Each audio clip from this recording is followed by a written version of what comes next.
She left the library at 9:18 p.m. and vanished without a trace. 3 days later, her torn hoodie was found buried in the woods. What happened next would uncover one of the darkest secrets in Maple Hollow's history and expose a predator hiding in plain sight. Maple Hollow was the kind of town that didn't lock its doors. The kind of place where nothing ever really happened, until it did. It was October 14th, 2018. A Sunday. The leaves were just starting to turn, and the air had that crisp bite that tells you winter's not far off. 17-year-old Emily Carter left the Maple Hollow Public Library at exactly 9:18 p.m. Surveillance footage caught her walking out the front doors, backpack slung over one shoulder, wearing her signature red hoodie. She texted her mom just 3 words, "On my way." That was the last time anyone heard from her. Hold on. If you like the true crime documentary story you are watching now, subscribe to the channel, like, share, and turn on your bell icon for more interesting updates. Thank you. At first, no one panicked. Emily was responsible. Maybe her phone had died. Maybe she stopped to talk to a friend on the way home. But when midnight came and she still wasn't back, her parents called the police. By morning, flyers were posted all across town. Her classmates organized search parties. Volunteers combed the woods near the library and along her usual walking route home. 3 days later, they found something. In a shallow dip beneath the trees, not far from a broken section of fence, a piece of red fabric peeked out from the underbrush. It was Emily's hoodie. Torn, blood-stained, half buried under fallen leaves. And just like that, the town's illusion of safety was gone. The discovery of Emily's hoodie changed everything. What had started as a missing person case suddenly felt like something darker, something violent. The search intensified. More volunteers joined. Police expanded their efforts, bringing in cadaver dogs, drones, and infrared scanners to sweep the wooded areas surrounding Maple Hollow. The scent trail led investigators to a broken fence line bordering Ridgemorn Forest, a dense and largely untouched stretch of trees just outside town. It was the kind of place locals warned kids not to wander into. Not because of legends, just because it was easy to get lost. But now, it held something worse. Emily's scent ended near a cluster of rocks and flattened brush, signs of a struggle. Twigs snapped. Dirt kicked up. A set of partial footprints was found, male, larger than a size 11, but no matching prints led away. It was like the attacker had vanished into thin air.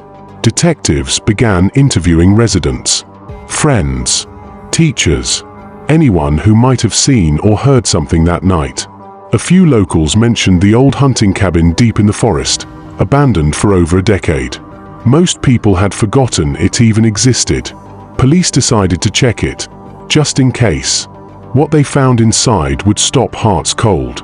The cabin sat deep in Ridgemorn Forest, nearly 2 miles from the nearest trail. Overgrown and weather-beaten, it leaned slightly to one side like time itself had tried to bury it. No electricity, no plumbing, just rotting wood, rusted hinges, and silence. Police pried open the warped front door. Inside, the air was thick, damp, stale, and sour. Dust clung to everything. A broken lantern sat on the floor. Empty food cans in the corner. And then, the trapdoor. It was hidden beneath a rug. Just a few planks loosely nailed down. But underneath, they found her. Emily. She was curled into herself, eyes barely open, her face pale and bruised. Duct tape hung loosely from one wrist. Her voice was dry, barely more than a whisper, but she was alive. She'd been missing for 5 days. She told investigators that she'd been grabbed from behind near the fence line. A hand over her mouth. Something sharp at her back. She was dragged through the woods, blindfolded, and thrown into the cabin. She was assaulted. Repeatedly. Drugged. Starved. She said she lost track of time, but remembered one thing clearly: the scent of gasoline and a voice. A low voice that whispered, "No one will believe you." She fought to stay conscious. Fought to survive. And somehow, she did.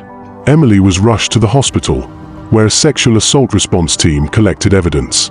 DNA, fibers, scratches under her fingernails, and a name, just waiting to be uncovered. The investigation had just turned a corner. Emily's memory, though fractured, held just enough detail to spark a lead. She described the man's jacket, thick, canvas-like, with a cracked patch on the sleeve. It had a logo on it, something about maintenance. She remembered the smell too: gasoline, oil, and cigarettes. The kind of scent that lingers. Police began cross-referencing local businesses with male employees who matched the rough build Emily described. That's when the name Eric Mallory surfaced. He was 32 years old, a night shift worker at a gas station just 5 miles from where Emily disappeared. No priors for assault, but a history of disturbing behavior. Reports of stalking. A trespassing charge from 2 years prior. A restraining order filed by a former co-worker who claimed he followed her home. When officers questioned Eric at his home, he was calm, too calm. Claimed he had no idea who Emily Carter was. Claimed he'd worked a double shift that night. But when police checked the gas station security footage, there was a problem. Eric wasn't there. A search warrant was granted within hours. His small, cluttered apartment revealed more than anyone expected. In a locked cabinet under the sink, they found Emily's phone, her library card, a torn strip of red fabric, and in a showbox hidden in his closet, Polaroids, dozens of them. Blurry shots of women taken from a distance. Some of them asleep, some walking to their cars, some Emily.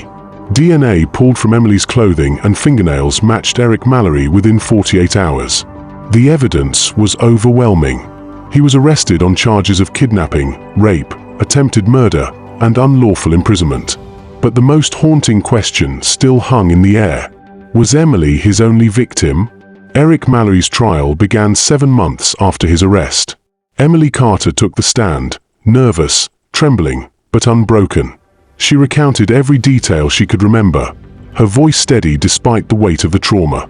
Her testimony was the heart of the prosecution's case, and it stunned the courtroom into silence. The defense tried to argue that Eric was mentally unstable, that he needed treatment, not punishment, but the jury didn't flinch. The evidence was too strong. The DNA, the photos, the stolen items, and Emily's voice, clear, certain, and unwavering. After only 6 hours of deliberation, the jury returned with a verdict: guilty on all counts. Eric Mallory was sentenced to life in prison without the possibility of parole. He showed no remorse, no emotion, just a blank stare as the sentence was read aloud.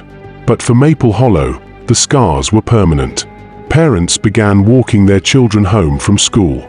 The woods near Ridgemorn were sealed off. And the old hunting cabin? It was burned to the ground 6 days after the trial. No one ever claimed responsibility. As for Emily, she didn't disappear after the headlines faded. She became an advocate, a voice for the voiceless. She helped push for statewide changes to how sexual assault cases were handled. She spoke at schools, hospitals, and rallies. And every time she did, she wore a red hoodie, her way of saying she survived. And she would never be silent again. If you or someone you know is a victim of sexual assault, call for help. Subscribe for more chilling true crime stories every week.